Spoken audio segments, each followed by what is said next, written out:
Pertemuan pertama kita akan membahas tentang konsep dasar ekonomi makro. Ada 3 harapan saya, mahasiswa semua memahami dari pertemuan pertama kita. Ini saya sebut namanya dengan adalah kemampuan yang diharapkan, sub CPMK-nya. Nanti setelah kuliah ini Anda harus bisa membedakan antara apa itu ekonomi mikro, apa itu ekonomi makro. Itu yang pertama. Yang kedua adalah nanti Anda semua harus bisa menjelaskan apa itu sasaran ekonomi makro, itu nanti adalah bagaimana pemerintah itu bertujuan untuk mengendalikan inflasi, memastikan ada pertumbuhan ekonomi, pertumbuhan output, dan bagaimana pemerintah bisa menciptakan lapangan pekerjaan dalam rangka mengurangi tingkat pengangguran. Ya. Nanti kita akan lihat di situ kebijakan-kebijakan yang diambil oleh pemerintah untuk bisa mencapai 3 sasaran ekonomi makro yang saya sebutkan tadi.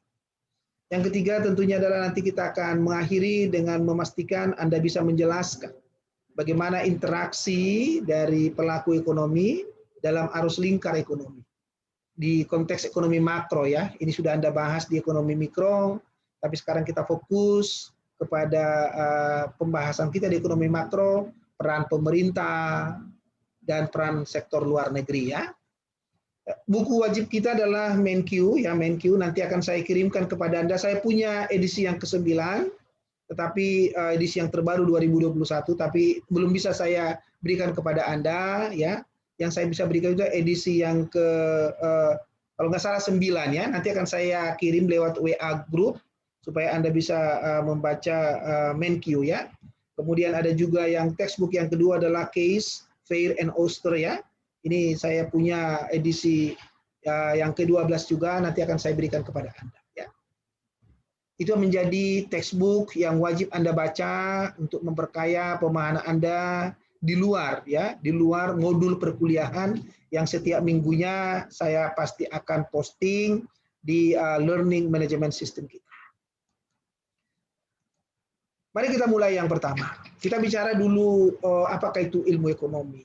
Ya, ketika Anda mengambil ekonomi mikro, kita sudah memahami dengan baik bahwa ilmu ekonomi itu adalah ilmu yang mempelajari bagaimana para pelaku ekonomi mengelola sumber daya yang dimilikinya dengan efisien dalam rangka mencapai tujuan ekonomi masing-masing. Rumah tangga harus mengelola sumber dayanya supaya dia bisa mencapai tujuannya. Perusahaan juga demikian. Pemerintah juga demikian. Dan kita juga sudah mengajarkan kepada Anda bahwa ekonomi itu ada 2 bagiannya. Satu, ilmu ekonomi yang mempelajari, nanti kita sampai ke apa namanya mikro, yang satu lagi yang mempelajari secara makro. Di semester pertama Anda sudah memahami dengan baik bahwa kalau kita bicara ekonomi mikro itulah kita bicara bahwa bagaimana perilaku rumah tangga konsumen, bagaimana perilaku rumah tangga perusahaan, itu mereka bekerja secara individu. Jadi kita lakukan pendekatan individual. Jadi pendekatan individual, makanya kita bicara harga. Berarti adalah kalau kita bicara harga, kita bicara hanya di ekonomi mikro bisa bicara mengenai harga bawah, harga cabai, harga handphone, itu kita bicara secara individu. Sementara kalau kita bicara ekonomi makro, itu kita bicara secara agregat. Berarti kita melihat perekonomian itu secara komprehensif, secara keseluruhan. Kita tidak lagi melihat harga cabai, kita tidak lagi melihat harga bawang, kita tidak lagi melihat harga tempe, tapi kita melihat harga-harga di Indonesia. Kalau di ekonomi mikro kita bicara kenaikan harga cabai, kenaikan harga tomat, kenaikan harga tahu gitu ya. Itu kita bicara ekonomi mikro itu. Tapi ketika kita bicara agregat keseluruhan, berarti adalah kenaikan harga cabai, harga barang itu semua secara keseluruhan, kenaikan harga-harga namanya. Makanya disebut namanya kenaikan harga-harga umum. Kalau Anda belajar di SMA, Anda tentu mengingat kenaikan harga-harga umum itu adalah inflasi. Jadi kesimpulan pertama adalah pendekatan yang dilakukan secara mikro, itulah pendekatan yang sifatnya individu. Sedangkan yang kedua, ekonomi makro itu, bagian yang kedua, itulah pendekatan secara agregat. Jadi kalau kita bicara adalah permintaan bawang, permintaan cabai, itu ekonomi mikro. Kalau kita bicara ekonomi makro, permintaan agregat. Jadi seluruh permintaan dari satu perekonomian di satu negara. Itu yang kita sebut namanya dengan ekonomi makro.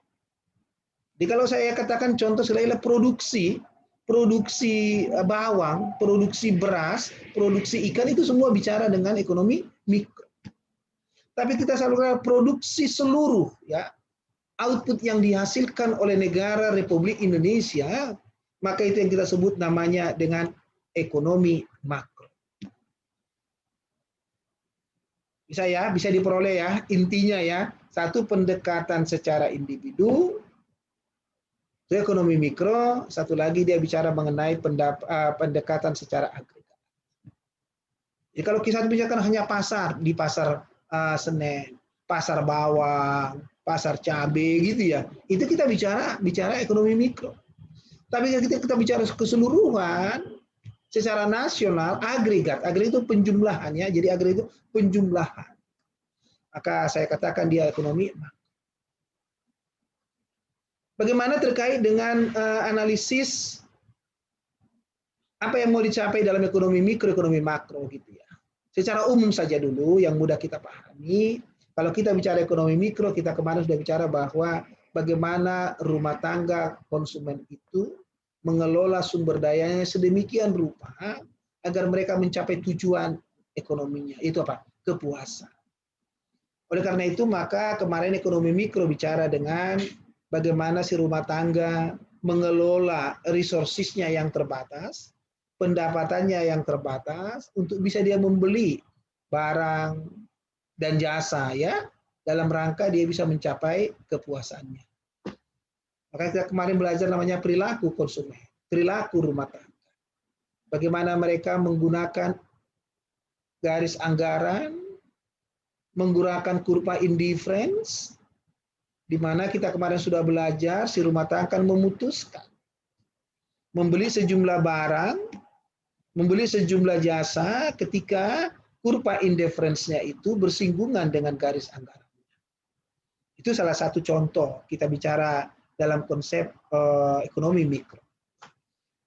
Di ekonomi mikro juga kita bicara bagaimana rumah tangga perusahaan, bagaimana mereka mengelola resources-nya yang terbatas, modal yang terbatas, untuk mereka bisa menghasilkan output sedemikian rupa yang akan bisa menghasilkan output yang bisa dijual, output yang bisa diterima oleh masyarakat, yang laku di pasar, sehingga mereka memperoleh penerimaan, dan pada gilirannya mereka akan mendapatkan keuntungan yang maksimal.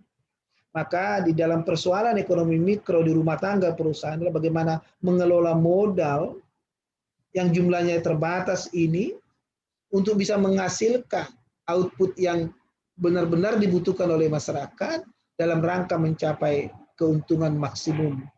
Ya, keuntungan yang sebesar-besarnya tapi yang maksimum. Ini adalah persoalan-persoalan ekonomi mikro. Jadi ekonomi mikro membahas di situ. Bagaimana dengan ekonomi makro? Ekonomi makro itu adalah bicara mengenai negara, bicara mengenai persoalan-persoalan ekonomi yang dihadapi oleh satu perekonomian atau satu negara, gitu ya. Sehingga yang diperhatikan di sana adalah bagaimana memastikan bahwa ada pertumbuhan ekonomi. Ada pertumbuhan ekonomi yang dilihat dari jumlah produk nasional, ya. Jadi produk nasional. Jadi kalau kita bicara nanti adalah produk nasional, itu kita sudah bicara ekonomi makro. Sekali lagi kalau kita bicara produksi mobil, produksi handphone, produksi cabai, dan sebagainya, itu bicara ekonomi mikro. Ya. Kemudian kita akan melihat juga adalah bagaimana pemerintah itu harus memastikan harga-harga umum ya itu terkendali dengan baik, inflasinya pada tingkat yang rendah. Ya, inilah persoalan-persoalan ekonomi yang dihadapi oleh pemerintah. Ya, masalah pengangguran itu terkait dengan ketenaga kerjaan. Ya, jadi bagaimana pemerintah harus menciptakan lapangan pekerjaan sedemikian rupa supaya orang bekerja bertambah, artinya orang yang tidak bekerja atau yang menganggur itu sedikit.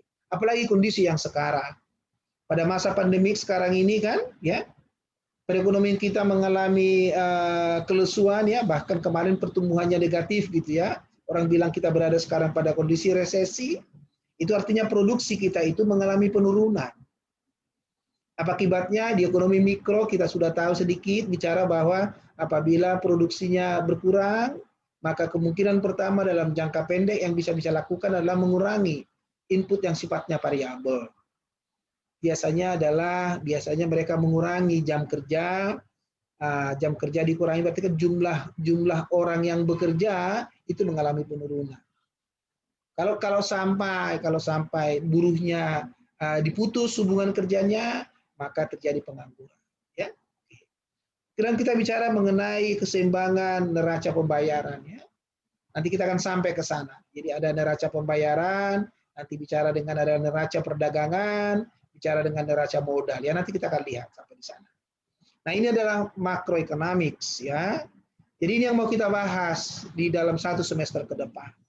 Kita akan bahas masalah pendapatan nasional, kita akan bahas masalah pengangguran, kita akan membahas aspek terkait dengan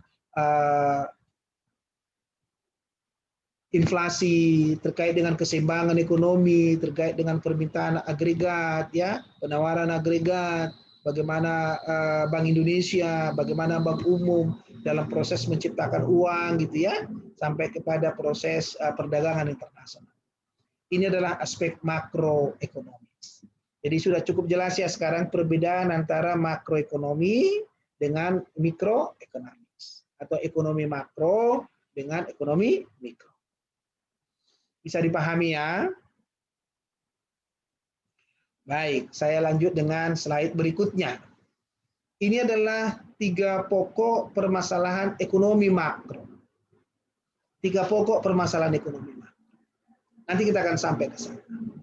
Inflasi. Inflasi itu adalah kenaikan harga umum.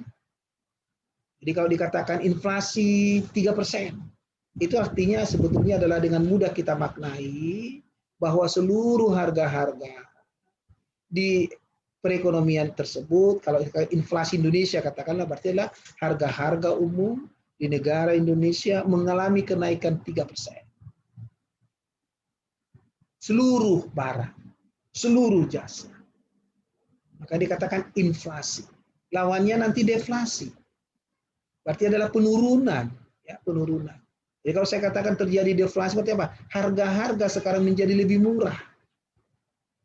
Inflasi itu harga-harga sekarang menjadi lebih mahal, gitu ya.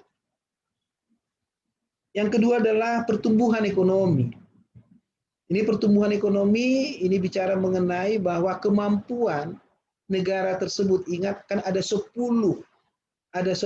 hal yang dibicarakan di ekonomi kemarin ya. Salah satu diantaranya adalah pertumbuhan ekonomi. Kemampuan satu negara untuk menghasilkan output. Jikalau kemampuan negara itu bertambah, kita katakan ada pertumbuhan ekonomi mereka. Jadi kalau saya katakan adalah Indonesia itu pertumbuhan ekonominya 5%. Berarti adalah produk nasional mereka itu bertambah 5%. Kalau kita katakan terjadi penurunan katakanlah dia adalah 5%, itu artinya bahwa produksi. Berarti adalah produk nasional dari negara tersebut mengalami penurunan 5%. Seperti yang saat ini terjadi di Indonesia, tadi sudah saya singgung sedikit ya. Masa pandemi ini sekarang adalah kemampuan perekonomian kita itu mengalami penurunan. Jadi kemampuan kita memproduksi barang sekarang menurun. Secara Indonesia ya, ada yang bertambah, ada yang berkurang. Makanya kan kita bicara makro, berarti kan agregat ya. Yang paling berdampak kan masing-masing sektor. Kalau kita lihat adalah kan ada 9 sektor. Nanti kita akan bicara ya. nanti ada 9 sektor yang merupakan kontributor dalam produk nasionalnya kita. Ya, nanti kita akan sampai ke sana minggu depan. Sektor yang paling terdampak kan sektor pariwisata ya. Sektor pariwisata ya. Karena kan selama ini sektor pariwisata kan sangat tergantung kepada kunjungan wisatawan. Baik itu kunjungan wisatawan domestik maupun kunjungan wisatawan asing gitu ya. Sekarang nggak ada yang berkunjung. Otomatis apa yang terjadi? Kegiatan-kegiatan ekonomi yang berkaitan dengan sektor pariwisata, hospitality sector gitu ya. Itu terdampak. Contoh seperti Bali gitu kan. Kalau kita datang ke Bali kan sebetulnya apa? Kita ekonomi Bali itu bertumbuh karena apa? Ketika kita datang ke sana, kita harus menginap. Berarti kan sektor jasa hotel bertambah.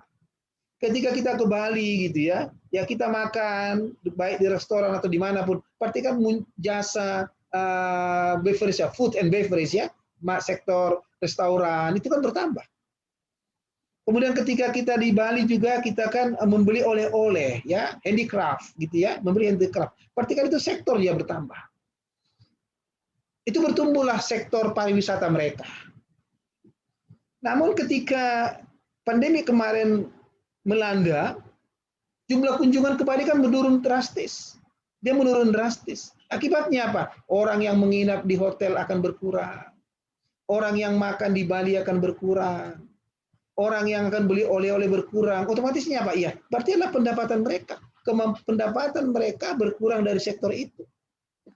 Ini yang kita sebut namanya terjadi penurunan ekonomi. Itulah persoalan ekonomi makro. Ya, persoalan ekonomi makro.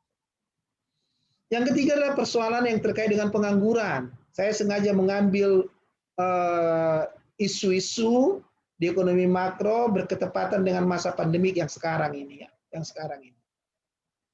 Masalah pengangguran itu jelas ya.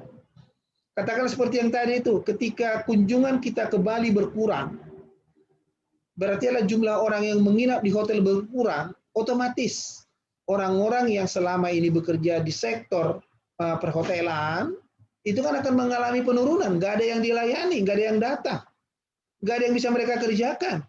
Otomatis adalah akan ada sekarang pengurangan jam kerja, bahkan pengurangan jumlah orang yang bekerja di sana, ya sehingga terjadi pengangguran, pemutusan hubungan kerja.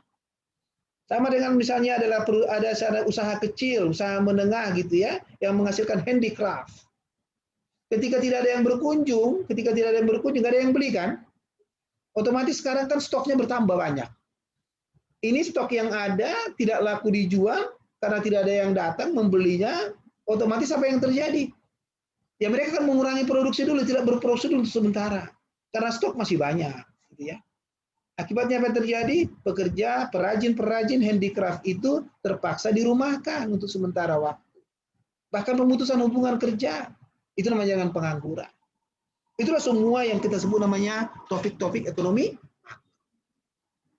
Ya, mudah-mudahan sekarang dapat gambaran besar apa itu ekonomi makro, apa itu ekonomi mikro. Ya, jadi kita bicara tadi Bali dulu tuh, keseluruhan semua kita bicarakan dalam perekonomian Indonesia, maka kita namakan adalah ekonomi makro Indonesia. Jadi gambaran pictures besar dari ekonomi makro Indonesia, 3 hal ini. Inflasi mengalami kenaikan, pertumbuhan ekonomi mengalami penurunan, pengangguran mengalami peningkatan. Itu persoalan ekonomi makro. Nah, beberapa definisi penting yang akan saya berikan kepada Anda adalah seperti ini. Ya, beberapa istilah-istilah saja. Inflasi, lalu saya katakan, terjadi peningkatan harga secara keseluruhan. Ya, kalau saya katakan inflasi 3%, berarti harga-harga secara keseluruhan itu naik lebih mahal 3% dari sebelumnya. Ada satu namanya kan hiperinflasi. Ini adalah apabila tingkat inflasi itu adalah sangat tinggi, ya sangat tinggi, hiperinflasi. Orang menyebut katanya kalau dia sudah sampai 2 digit, ya 2 digit, ya itu artinya bahwa sudah terjadi periode hiperinflasi. Jadi kalau harga-harga itu sangat naik tinggi, artinya sekarang nilai uang kita itu semakin lama kan semakin tidak ada berguna. Karena apa? Misalkan saya beli JBL seperti ini nih. Ini adalah speaker kecil JBL. Ini ori, ya. Ini ori produk Indonesia. Mudah-mudahan ini produk Indonesia ya. Saya beli dari UKM Indonesia. Ini adalah saya beli harganya kemarin 350.000 karena ada promo 12/12 2020 saya beli. Katakanlah terjadi inflasi, ya berarti kan saya harus daya beli saya kan kalau saya punya uang 300.000, daya belinya kan satu speaker itu daya belinya. Sekarang adalah ketika terjadi inflasi, katakanlah harga ini inflasi harganya menjadi 1 juta, saya nggak bisa beli lagi karena saya nggak punya uang, nggak cukup untuk ini. Ini yang saya sebut namanya inflasi itu berdampak terhadap penurunan daya beli masyarakat. Semakin tinggi inflasi, maka semakin kecillah daya beli masyarakat. Inilah yang membuat, kalau daya beli kita itu rendah, ini yang akan membuat kemampuan beli kita rendah, barang yang kita beli ada yang masih bisa kita beli, bahkan ada yang tidak bisa kita beli. Sehingga itu akan mengurangi kesejahteraan kita. Inilah dikatakan orang bahwa inflasi itu adalah musuh ekonomi kita. Ya, inflasi. Hiperinflasi kalau dia kena inflasi sangat tinggi. Kemudian ada deflasi. Kalau inflasi terjadi kenaikan harga-harga, kalau deflasi itu terjadi sebaliknya penurunan. Kalau inflasi menyebabkan harga-harga lebih mahal, deflasi itu harga-harga menjadi lebih murah. Harga lebih murah. Nanti kita akan bicara kalau inflasi, kalau di ekonomi mikro kita sudah tahu. Kenaikan harga-harga terjadi ketika terjadi lack in supply di pasar. Artinya apa? Permintaan barang itu jauh lebih besar dari dari penawaran barang. Akan terjadi kenaikan harga. Sebaliknya, kalau kita terjadi penurunan harga, itu terjadi karena adanya excess of supply. Ya. Kalau inflasi kan excess of demand. Nanti kita akan lihat sama nanti di ekonomi makro ada tapi kita tidak bicara dengan demand, tapi kita bicara agregat demand karena kita bicara ekonomi.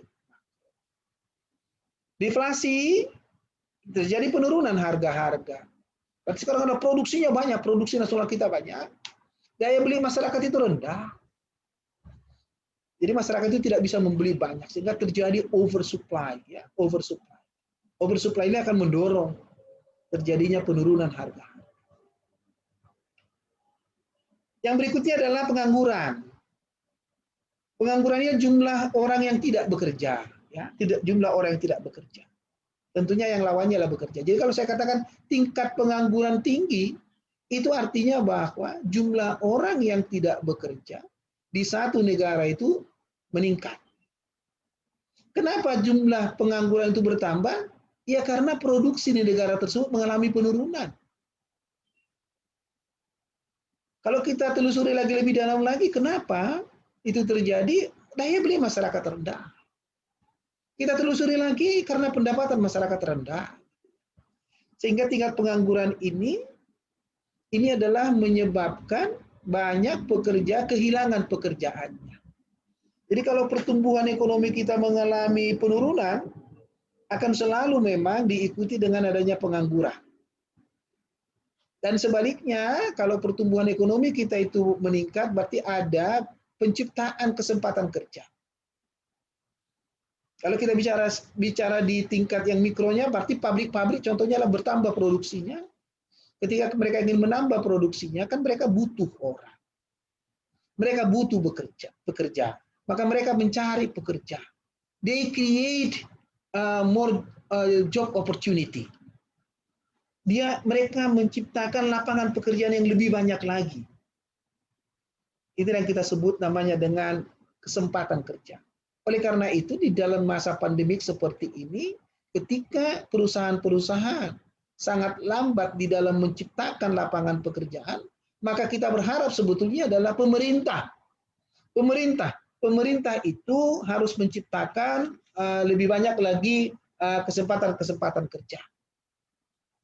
Makanya pemerintah saya sangat sepakat dari zaman-zaman sekarang adalah ya pemerintah harus banyaklah membangun infrastruktur kalau uangnya masih ada gitu ya, tapi jangan terlalu banyak juga hutang gitu ya. Boleh berhutang asal dikerjakan secara akan dimanfaatkan seefisien mungkin gitu ya. Mereka sekarang bisa membangun jembatan, bisa membangun ini, otomatis dalam mereka butuh pekerjaan. Jadi government create job opportunity ya gitu ya. Oke. Jadi mereka membangun banyak sarana prasarana ya. Jadi mereka contoh kalau seperti sekarang dicobalah. Kalau Gubernur Anies ini gitu ya mau melakukan apapun istilahnya, mau dia sebut naturalisasi lah, mau disebut normalisasi lah, apapun itu. Kalau dia lakukan itu semua sungai-sungai dia bereskan gitu ya. Semua dia butuh orang untuk membereskan itu ya, mengangkut sampah-sampahnya, memperbaiki kali-kali kita gitu ya. Memperbaiki apa yang saluran-saluran yang tersumbat, kan butuh orang. Butuh pekerja gitu loh. Ya udah itu dikerjakan oleh Gubernur Anies gitu kan. Sehingga aliran sungai kita itu tidak ada yang tersumbat ya. Tidak ada yang terhalang ya. Sehingga ketika hujan turun gitu kan, sederas apapun itu bisa ditampung di sungai, dari sungai dia mengalir kemana ke laut lah ya. Ya kalau Gubernur Anies bilang dia turun ke bumi boleh apa saja lah. Tapi dengan ada upaya konkret seperti itu, ya Gubernur Anies create job opportunity. Jadi more people get more job, gitulah kurang lebih ya. Ini persoalan-persoalan kita yang harus adik-adik pahami di konteks pandemi yang sekarang ya. Mudah-mudahan semua berjalan dengan baik. Oke. Berikutnya lagi ada istilahnya siklus bisnis. Ya, siklus bisnis itu bicara namanya juga siklus ya. Jadi ada perubahan gitu ya. Jadi inilah naik turunnya sebetulnya perekonomian kita. Ada masa pertumbuhan ekonomi, ada masa penurunan ekonomi gitu ya. Maka ada siklus bisnisnya kita, up down, naik turunnya perekonomian. Up down economics ya. Up itu artinya produksi kita lagi naik ya, down gitu ya. Seperti Liverpool sekarang lah ya kan, lagi naik kemarin 3 tahun berturut-turut, sekarang mengalami penurunan. Enggak apa-apa. Itu siklus. Itu siklus sepak bola. Itu siklus klub.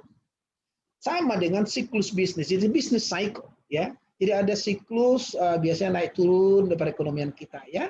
Ketika perekonomian kita sedang baik, jika lagi up lah ya, lagi up. Ketika down kita turun ya, oke.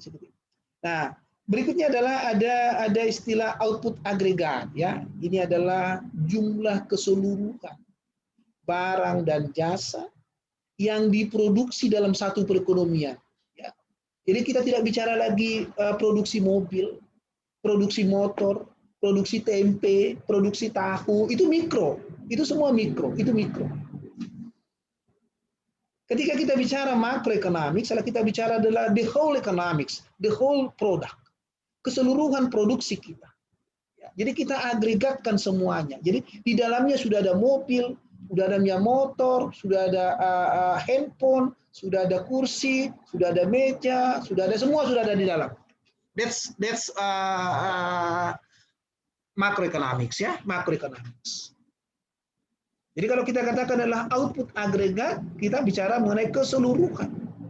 Ya, the total quantity produk yang bisa dihasilkan oleh satu negara dalam periode tertentu. Lebih detailnya minggu depan kita akan bahas ya, kita akan bahas. Berikutnya ada kata resesi. Nah, resesi. Ini adalah tadi saya katakan ada up, ada down gitu ya. Ada pertumbuhan ekonomi up, ada penurunan ekonomi itu down. Ketika satu negara mengalami pertumbuhan ekonominya yang negatif ya, yang turun ya, negatif, turun, mengalami penurunan ya 2 kali berturut-turut. Orang bilang itu adalah katanya itu adalah masa resesi. Masa resesi. Bahkan orang ada yang bilang bahwa kalau selama 2 kuartal, jadi 2 kuartalnya gini, perekonomian 1 tahun itu kita bagi dalam 4 kuartal ya. Kuartal, jadi setiap 3 bulan ya, setiap 3 bulan perekonomian satu negara itu dilaporkan, dia dievaluasi gitu lah ya. Jadi adalah kuartal pertama, kuartal kedua, kuartal ketiga, kuartal keempat gitu ya. Jadi kalau kondisi perekonomian kita mengalami penurunan selama 2 kuartal berturut-turut, misalnya kuartal 1, kuartal 2 turun, kuartal 3 turun, so kita sudah menyebut ini menjadi resesi. Tapi kalau hanya satu kali penurunan dalam satu kuartal, katakanlah naik kuartal pertama, kuartal kedua dia turun, kuartal ketiga dia naik lagi, kuartal keempat dia turun, itu tidak kita sebut resesi. Resesi ekonomi kita sebut kalau terjadi penurunan ekonomi kita itu 2 kuartal berturut-turut. Satu misalnya kuartal 1, kuartal 2 turun, kuartal 3 turun, itu kebanyakan resesi. Nanti kalau dia naik lagi, ya itu cerita lain lagi, ya. Kemudian adalah depresi. Oh ini dia nih. Depresi adalah kalau pertumbuhan ekonomi kita itu mengalami penurunan yang terus dan berkelanjutan. Kita mengalami pada masa depresi. Masa-masa dulu itu masa depresi. Kemarin kita sudah khawatir juga ya. Kuartal 1, kuartal 2 kita turun, kuartal kita juga turun, kuartal 4 kita turun, tapi sekarang udah mulai ada kenaikan ya, udah ada poinnya itu udah mulai mengalami kenaikan. Jadi ini yang mau saya sampaikan dalam konteks pertumbuhan ekonomi ya. Ada istilah siklus bisnis, ada istilah resesi, ada istilah depresi ya. Oke. Saya lanjutkan. Kalau ada persoalan-persoalan yang saya sampaikan tadi, pemerintah turut campur. Melalui apa? Melalui kebijakan ekonomi. Di pendahuluan ini kan baru gambaran umum ya. Berikutnya kita akan detailkan. Di pertemuan-pertemuan berikutnya akan kita detailkan. Tapi di sekarang ini kita hanya akan bicara pendahuluan saja, gambaran umum saja. Nanti kita tahu ada kebijakan ekonomi makro itu ya, ada namanya 1, kebijakan fiskal. 2, ada namanya kebijakan moneter. 3, ada namanya kebijakan pertumbuhan. Ada sebetulnya banyak lagi ya, ada kebijakan nilai tukar, ada kebijakan pendapatan gitu ya. Tapi 3 kita fokuskan, sama satu lagi juga, kebijakan terkait dengan neraca pembayaran ya. Tadi udah saya bahas sedikit kebijakan terkait dengan neraca pembayaran itu. Neraca pembayaran sendiri adalah bicara mengenai neraca perdagangan dan neraca modal. Ketika pemerintah mengimpose, ya, mengenakan kebijakan-kebijakan untuk mendorong neraca perdagangan kita, mendorong neraca modal kita, itu bolehlah kita sebut menjadi neraca yang terkait dengan kebijakan yang terkait dengan neraca perdagangan, neraca modal kita. Ya. Salah satu diantaranya adalah biasanya kebijakan tarif, ya, kebijakan ekspor, kebijakan investasi, kebijakan nilai tukar. Itu nanti kita akan bahas. Jadi secara umum ada 3 memang. Tadi saya katakan kebijakan fiskal policy, monetary policy, dan pertumbuhan ekonomi, output policies. Oke. Mari saya definisikan secara singkat saja, secara singkat supaya kita bisa memperoleh gambaran. Kebijakan fiskal itulah kebijakan yang diambil oleh pemerintah untuk mempengaruhi perekonomian. Melalui apa? Pajak. Melalui apa? Pengeluaran pemerintah. Maka kebijakan fiskal inilah kebijakan yang diambil oleh pemerintah ketika pemerintah merubah besarnya pajak yang harus dibayar oleh masyarakat untuk mempengaruhi perekonomian. Contoh misalkan, sederhana saja demikian. Ketika perekonomian kita lesu gitu ya, perekonomian kita lesu, kita ingin meningkatkan konsumsi masyarakat, jadi kita ingin pertumbuhan ekonomi yang lesu ini akan didorong melalui pertumbuhan konsumsi. Itu konsumsi masyarakat. Minggu yang ketiga kita akan bahas bagaimana perekonomian itu dihitung dengan ada 3 cara. Pendekatan konsumsi, pendekatan produksi, pendekatan pendapatan. Ya nanti kita akan bahas. Tapi dari awal dulu, ini kan gambaran umum. Saya memberikan gambaran umum dulu supaya kedepannya saya dapat gambar. Oh, saya akan belajar ini nanti, saya akan mempelajari ini, saya akan mengetahui ini gitu ya. Konsumsi. Berarti kan konsumsi kan tergantung kepada uang yang kita miliki ya. Kalau saya ingin mengkonsumsi lebih banyak, berarti kan pendapatan saya harus lebih banyak dong. Kalau pendapatan saya lebih banyak, berarti kan uang yang tersedia untuk saya membeli barang itu kan bertambah. Sementara pendapatan saya kan harus dipotong dengan pajak. harus dipotong dengan pajak. Katanya apa? Warga negara yang baik adalah warga negara yang taat pajak ya. Saya minum dulu ya, kita seruput dulu kita punya teh ini. Nah, mantap. Itu ya. Pajak itu kan dikenakan oleh pemerintah pendapatan kita.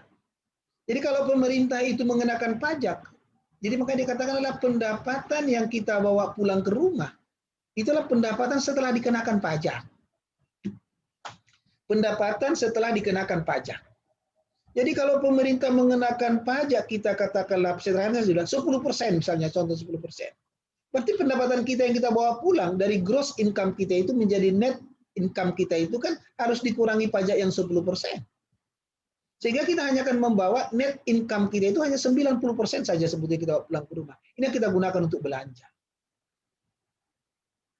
Jadi misalkan pemerintah ingin mendorong pertumbuhan ekonomi kita dari sisi konsumsi adalah sederhana sebetulnya sudah berikan lebih banyak pendapatan itu ke orang, ke masyarakat supaya uang yang dibawa pulang ke rumah lebih banyak, dia mengkonsumsi lebih banyak. Berarti kan pemerintah harus mengurangi pajaknya. Itu namanya kebijakan fiskal. Itu namanya kebijakan fiskal. Satu lagi adalah kalau pemerintah ingin mempengaruhi perekonomian kita mengenai belanja. Belanja pemerintah. Berarti pemerintah harus mendorong lebih banyak belanja mereka. Dari mana mereka mendapatkan penerimaan? Ya dari pajak. Pendapatan pemerintah itu kan penerimaan dari pajak dan non pajak gitu ya, non pajak.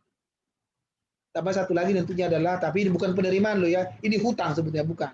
Itu adalah ketika mereka nggak punya penerimaan, maka pemerintah terpaksa berhutang. Ya. Tapi hutang jangan dijadikan menjadi penerimaan, bukan. Nggak boleh begitu kan, nggak boleh. Nggak boleh, kurang pas lah, kurang pas ya. Kalau saya selalu berpikir penerimaan itu hanya ada dua, penerimaan pajak dan penerimaan non pajak. Ya dari bagi banyak sektor lah ya. Hutang itu tidak boleh jadi penerimaan. Ketika nanti penerimaan kita tidak sanggup untuk mengcover membiayai belanja kita, maka terjadi defisit. Dan defisit itulah boleh dibiayai oleh pihak yang ketiga dengan cara apa? Berhutang. Ya. Jadi kebijakan fiskal ya, pemerintah merubah-rubah pajaknya, merubah-rubah pengeluarannya. Itu kebijakan fiskal. Nanti kita akan cek di pertemuan-pertemuan berikutnya ya, bagaimana government ya impose fiscal policies. Kemudian adalah monetary sekarang, kebijakan moneter. Ini terkait dengan uang. Kalau kita terkait dengan uang, berarti kita harus bicara nih, oh bagaimana jumlah uang yang beredar di masyarakat ya. Ya jadi kalau kita bicara mengenai kebijakan moneter, ini kebijakan di mana pemerintah. Dalam hal ini sebetulnya bank sentral, bukan pemerintah, bank sentral ya. Bank sentral itu mengontrol jumlah uang ya, jumlah uang. Jadi monitoring di dalam jumlah uang, quantity of money-nya, dikontrol nih, kontrol. Kenapa harus dikontrol? Ya tergantung seperti yang tadi misalkan. Di zaman yang sekarang deh, di zaman yang sekarang, masa pandemi sekarang ya, kan orang kan sekarang susah dapat uang ya. Kalau dia mau menambah uang kan perlu pengusaha-pengusaha kan sekarang kan lagi turun nih penjualannya, kan turun penjualannya. Akibatnya mereka tidak punya ekses uang untuk bisa menginvestasikan untuk modal kerja, nggak ada. Ya oleh karena itu kan mereka harus butuh pinjaman. Butuh modal dari orang lain. Katakanlah mereka pinjam ke bank. Mereka butuh banyak uang untuk modal. Nah, pada saat ini pemerintah bisa menerapkan kebijakan moneter. Dalam bentuk apa? Salah satunya adalah instrumennya tingkat suku bunga misalkan. Jadi kalau kondisi yang sekarang supaya orang mau minjem dari bank, ya mereka harus menurunkan tingkat suku bunga. Ya, menurunkan tingkat suku bunga. Ketika tingkat suku bunga turun, orang kan akan mau minjem. Karena kan kita udah tahu ya kalau kita minjem dari bank ada kewajiban kita membayar bunga kan. Kalau bayar bunganya tinggi, ya orang mana mau minjem. Nah, ketika pemerintah itu bank sentral itu menurunkan reduce interest rate-nya gitu ya, loan interest-nya kan turun nih. Saya menjadi seorang pengusaha, itu saya akan mau minjem. Saya punya modal uang sekarang, saya bisa menjalankan bisnis saya. Saya bisa menghidupkan sekarang pabrik-pabrik saya gitu ya. Saya bisa menghasilkan barang sekarang. Ketika saya pinjam uang dari bank, kan jumlah uang sekarang bertambah di tangan saya. Berarti kan sekarang jumlah uang yang beredar itu akan bertambah. Jumlah uang yang berada di pegang masyarakat itu mengalami pertambahan. Mengalami peningkatan. So, government can control ya money supply ya, money supply. dengan cara instrumennya tingkat suku bunga. Nanti kita akan lihat ya di sana ya. Jadi makanya kemarin Bank Sentral itu menurunkan lagi tingkat suku bunga kita gitu ya. Beberapa basis poin ya. Karena apa? Hanya ini caranya. Supaya masyarakat itu bisa beraktivitas kembali. Kalau tidak, dari mana masyarakat bisa punya uang kan? Kemudian dari sisi berikutnya ada kebijakan sisi penawaran ya, ada 3 tadi, ada yang ketiga sekarang ini adalah pemerintah mendorong bagaimana produsen-produsen, pengusaha-pengusaha, wirausaha itu mendorong terjadinya kenaikan mereka berproduksi, kemampuan berproduksi mereka tinggi ya, penawaran agregat. Ini contoh menarik sekarang adalah kalau saya boleh berbagi sharing gitu ya, bagaimana Mas Sandi ya, Sandi sekarang itu kan selaku Menakraf ya, menteri itu luar biasa, dia kemana-mana ya, mendorong kegiatan-kegiatan usaha kecil menengah ya, UKMK sebetulnya, usaha kecil mikro dan menengah, usaha kecil mikro ya, usaha usaha menengah kecil dan mikro, UMKM, usaha mikro kecil dan menengah ya, terutama mereka yang bergerak di sektor-sektor yang pariwisata ya, luar biasa. Mas Sandi kemana-mana pergi mendorong ya, warteg-warteg ya, jalan ya. Kemarin dia ke Toba, ke Danau Toba gitu ya, mereka sekarang mau cinta produk Danau Toba gitu ya, mendorong UKM-UKM yang ada di sana. Kemarin mereka menawarkan satu komoditi Danau Toba Batak namanya andaliman ya. Ada andaliman luar biasa. Ibu Sri Mulyani sangat suka makan andaliman. Saya juga sangat suka makan andaliman karena enak memang. Bumbu cabe sambal dengan sambal andaliman itu mantapnya luar biasa gitu lah, mantapnya luar biasa. Jadi itu didorong oleh pemerintah, memberikan fasilitasi, ada fasilitasi kredit, ada fasilitasi ini, ada BIMTEK ini semua mereka berikan ya, akses ke pasar ya. Bagaimana Mas Sandi itu memfasilitasi mereka supaya mereka bisa menjual produknya masuk ke marketplace, itu semua kita sebut dengan kebijakan sisi penawaran. Pada prinsipnya sebetulnya kebijakan ini diambil pemerintah agar para pelaku ekonomi mampu memproduksi lebih banyak ya, sehingga suplai kita bertambah ya. Jadi itu kebijakan fiskal, kebijakan moneter, dan kebijakan sisi penawaran. Oke ya, saya teruskan. Bagian yang kedua, jadi sekarang udah jelas ya. Bagian yang pertama saya sudah jelaskan dengan baik, bagaimana ekonomi mikro, bagaimana ekonomi makro, bagaimana persoalan-persoalan ekonomi mikro, bagaimana persoalan-persoalan ekonomi makro, bagaimana peran serta pemerintah melalui kebijakan-kebijakan. Bagian yang kedua saya akan membahas masalah pelaku ekonomi makro. Ya, pelaku ekonomi makro. Ekonomi makro ini fokus sebetulnya 4 grup ya. Ada grup rumah tangga, tapi keseluruhan ya, keseluruhan. The whole economies kita. Kemudian ada perusahaan itu kita anggap sebagai sektor swasta, pemerintah itu sebagai sektor publik. Sebetulnya rumah tangga juga kita bisa sebagai sektor swasta juga, gitu ya.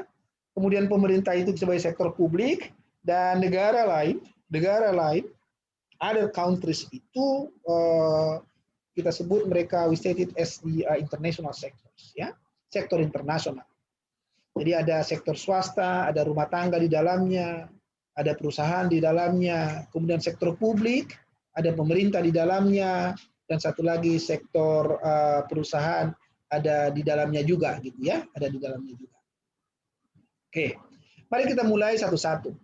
Bagaimana mereka berinteraksi 4 sektor ini? Ya, mereka berada dalam arus lingkar economics, ya, arus lingkar ekonomi. Kemarin sudah dibahas ya di ekonomi mikro ya, arus lingkar ekonomi, the flow of economics ya. Inilah bicara mengenai bagaimana arus barang dan jasa yang terlibat di dalam 4 komponen itu ya. Ada rumah tangga, ini ada di sini saya buatkan langsung, ada di sini, ada rumah tangga, ada firms, di sini adalah ada firms, rumah tangga perusahaan, itu ada household, rumah tangga konsumen, kemudian ada government, look at in the middle ya, in the top look at the rest of the world. Ini adalah sektor luar negeri. Bagaimana mereka terjadi? Mari sekarang kita cek ya. Bagaimana sekarang? Kemarin di ekonomi mikro kita fokus kepada bagaimana firms dengan household itu berinteraksi di pasar output dan di pasar input. Ya, itu kemarin sudah kita pelajari di circular flow of payments ya. Di ekonomi makro sekarang kita fokus karena bertambah sekarang government, bertambah sekarang dengan sektor luar negeri. Nah, apa konsekuensinya terhadap arus lingkar ekonomi kita? Apa konsekuensi arus lingkar ekonomi kita? Mari kita cek sekarang. Dengan kehadiran government, tadi saya kata tadi kan, government akan datang untuk memfasilitasi ya sarana, prasarana atau infrastruktur pembangunan ya, menjalankan administrasi negara ya, menjalankan semua layanan-layanan publik. Oleh karena itu ya mereka harus memperoleh uang untuk membiayai ini semua. Ya. Household, rumah tangga memperoleh layanan publik, ya. Mereka memperoleh jalan. Mereka bisa menikmati listrik ya di jalan raya ya. Mereka menikmati jasa kesehatan di puskesmas ya. Mereka memperoleh kesempatan mereka layanan pendidikan ya di SD, SMP, negeri. Itu semua layanan. Ada layanan ya. Ya, kita ada keamanan, pemerintah menyediakan polisi, menyediakan apa namanya? ABRI gitu ya, kan seperti itu ceritanya. Itu semua adalah harus dibiayai oleh pemerintah. Hal yang sama untuk perusahaan, ya. Dibangun perusahaan jalan-jalan, ada jalan-jalan negara, ada jalan provinsi, ada jalan kabupaten, atau jalan wali kota, jalan wali kota, jalan kabupaten, jalan kota madya gitu ya. Itu semua jalan. Ya, disediakan apa namanya? Infrastruktur di apa namanya? Di pelabuhan-pelabuhan gitu. Itu semua adalah yang harus dibangun oleh pemerintah. Oleh karena itu pemerintah butuh uang. Pemerintah itu butuh uang, butuh penerimaan dari mana? Ya dari masyarakat, masyarakat rumah tangga dan masyarakat perusahaan bayar pajak. Mereka harus bayar pajak. Perusahaan bayar pajak, rumah tangga juga bayar pajak. Ya. Kemudian di government tadi sudah jelas ya. Mereka menyediakan banyak hal ya.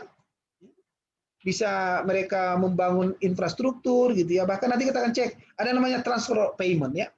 Ya, yang dikasih oleh government ke pemerintah. Ini kita katakanlah keterkaitan government dengan sektor swasta di ekonomi makro. Bagaimana dengan keterikatan sektor luar negeri? Ya, sektor luar negeri. Ada dua kegiatan mereka yang terlibat di situ. Yang pertama adalah ketika kita tidak bisa menghasilkan produk yang dibutuhkan oleh kita, maka kita harus beli dari orang lain. Beli dari negara lain. Proses membeli dari negara lain itu dengan impor. Ya, ketika kita punya produk kita itu adalah dibutuhkan oleh negara lain. Ya, di mana kita mampu memproduksinya, kita terjadi kelebihan produksi, kita jual itu ke negara lain. Itu yang kita sebut namanya dengan ekspor. Jadi dalam arus lingkar ekonomi ini ada proses jual beli barang antar negara. Di ekonomi mikro kita kemarin, kita hanya fokus kepada firms, household, mereka berinteraksi melalui pasar input dan pasar output. Ya, sekarang kita masuk ekonomi makro. Clear ya, perbedaan ekonomi mikro dengan ekonomi makro kita lihat dari arus lingkar ekonominya ya.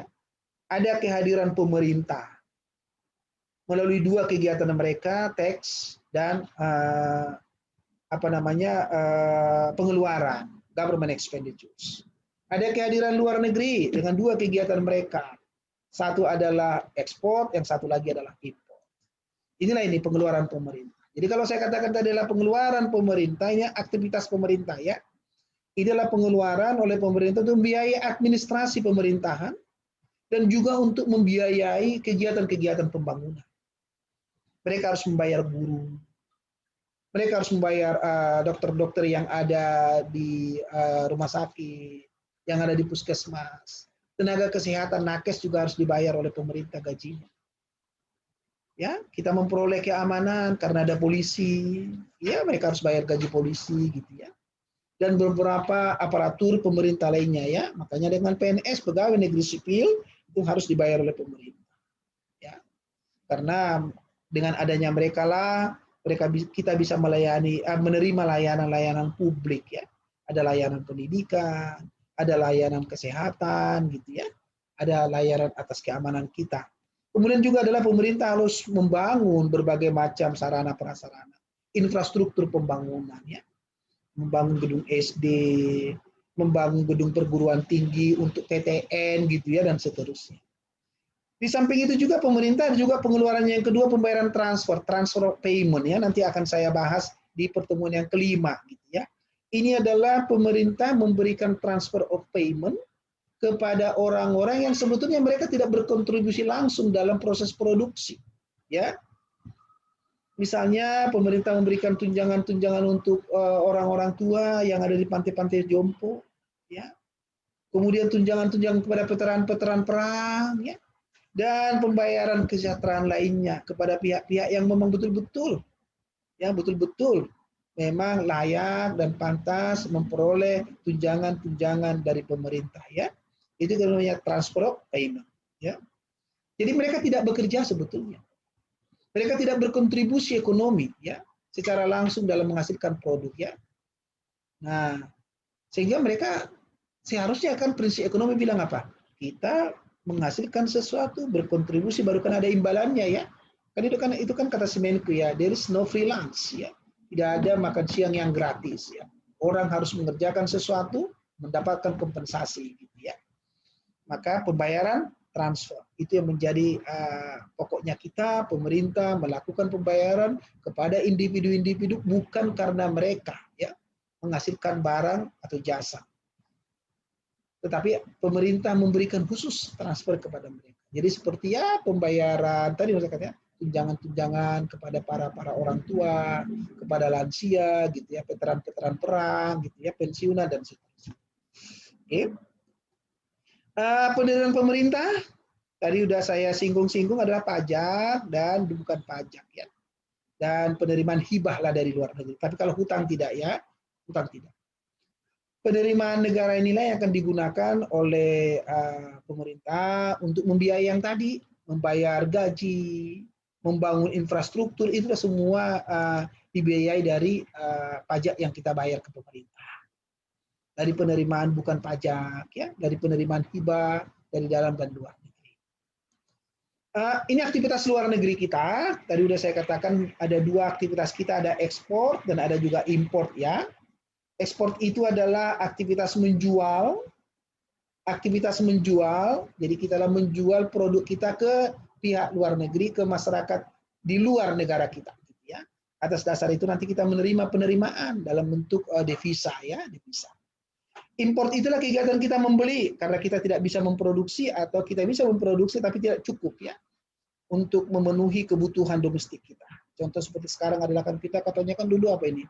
Kita adalah negara apa ya OPEC ya. Sekarang kita kan sudah menjadi net importer sebetulnya dalam oil, dalam minyak. Ya. Karena ada komponen-komponen kita beli dari luar. Produksi kita tidak cukup, kita beli dari luar. Kita menjadi negara importer sebetulnya sekarang dalam minyak ya. Kalau gas kita masih sebagai negara eksportir ya. Jadi ada dua aktivitas, ada ekspor, ada impor. Ekspor menambah devisa, import itulah mengurangi devisa. Oke. Ini interaksi ekonomi kita sudah tahu tadi adalah jadi kita sekarang fokusnya ke ekonomi makro ya, fokusnya ke ekonomi makro. Bagaimana ekonomi makro sekarang fokus kepada dua hal yang tadi, keikutsertaan pemerintah dan satu lagi adalah keikutsertaan sektor internasional. Itu bedanya bagaimana kita melihat interaksi ekonomi based on microeconomics dan based on macroeconomics ya. Berdasarkan atas ekonomi mikro, satu lagi berdasarkan ekonomi makro. Cukup jelas ya, ekonomi mikro, ekonomi makro ya. Ya. Kalau kita tadi bicara pasar barang dan jasa, berarti kita hanya bicara pasar barang cabai, pasar barang tempe dan seterusnya. Tapi kalau kita bicara mengenai Indonesia, the whole economics ya, berarti pasar barang di Indonesia. Di dalamnya semua sudah masuk di dalamnya. Jadi tidak lagi bicara individual, tidak lagi bicara komoditi, tapi we talk about aggregate ya. Oke. Ini tadi udah saya ada tiga pasar ya, pasar barang dan jasa. Di sini lagi-lagi adalah pada kondisi pasar barang dan jasa itu perusahaan menawarkan barang dan jasa. Ya. Kemudian sisi yang lain juga ada rumah tangga, ada pemerintah, ada perusahaan juga yang melakukan permintaan. Jadi Kalau kita bicara mengenai pasar barang dan jasa, ada penawaran barang dan jasa, dan ada permintaan barang dan jasa. Ya. Tapi ini kita bicara ekonomi secara keseluruhan makro. Kemudian pasar tenaga kerja, kita masih ingat betul itu ya, pasar tenaga kerja adalah di mana rumah tangga konsumen itu menawarkan dirinya, menjual dirinya ya, menjual dirinya untuk bekerja. Kepada siapa? Kepada perusahaan dan juga kepada pemerintah. Atas itulah masyarakat yang tadi yang menjual dirinya itu bekerja itu mereka memperoleh pendapatan, mereka memperoleh income ya. Maka ada interaksi di sana. Kemudian pasar yang ketiga adalah pasar uang ya, di mana ada rumah tangga konsumen, ada rumah tangga perusahaan ya. Di mana rumah tangga konsumen ini ketika mereka punya pendapatannya itu lebih besar daripada konsumsinya, berarti kan terjadi dia excess of income-nya. Itu dia tabung di bank, maka dia menjadi namanya dengan saving. Dia tabung di bank. Dia tabung di pasar uang. Salah satu di pasar uang itu adalah di bank, dia tabung di bank ya, tabung di bank. Dengan harapan apa? Ketika mereka menabung di bank, mereka mengharapkan ada imbal jasa dari sana, yaitu adalah pendapatan atas tabungan. Makanya saving interest ya, saving interest ya. Itu adalah pengharapan rumah tangga karena mereka menabung untuk mendapatkan pendapatan atas uang yang mereka simpan di bank. Berikutnya adalah perusahaan. Perusahaan ini kalau dia kan perusahaan dia menjual barang, dia dapat penerimaan. Tapi ketika dia membeli barang baku dia melakukan pengeluaran. Jikalau penerimaannya dia itu lebih kecil dari pengeluaran dia, berarti kan dia akan mengalami defisit, kekurangan uang, kekurangan modal, maka dia minjem. Dia minjem kemana? Dia minjem ke rumah tangga konsumen. Cuma kan nggak bisa langsung pinjam nggak bisa. Dia melalui mekanisme mana? Pasar uang. Maka pasar uang inilah yang mengkoordinir bagaimana masyarakat menyimpan uangnya di pasar uang dan bagaimana perusahaan-perusahaan yang membutuhkan modal itu meminjam dari pasar uang. Ya, interaksi antara rumah tangga konsumen dan rumah tangga perusahaan di pasar uang itu dikoordinir oleh lembaga keuangan seperti apa? Perbankan. Makanya kita bisa menyimpan uang kita di bank. Nanti uang yang kita simpan itu akan dihimpun oleh bank, kemudian akan disalurkan menjadi kredit bagi perusahaan-perusahaan. Nah, itu tadi kita lihat bagian nanti kita bagaimana pemerintah bank sentral mengatur mekanisme ini namanya kan kebijakan moneter ya. Nanti kita akan bahas pada minggu-minggu yang akan datang.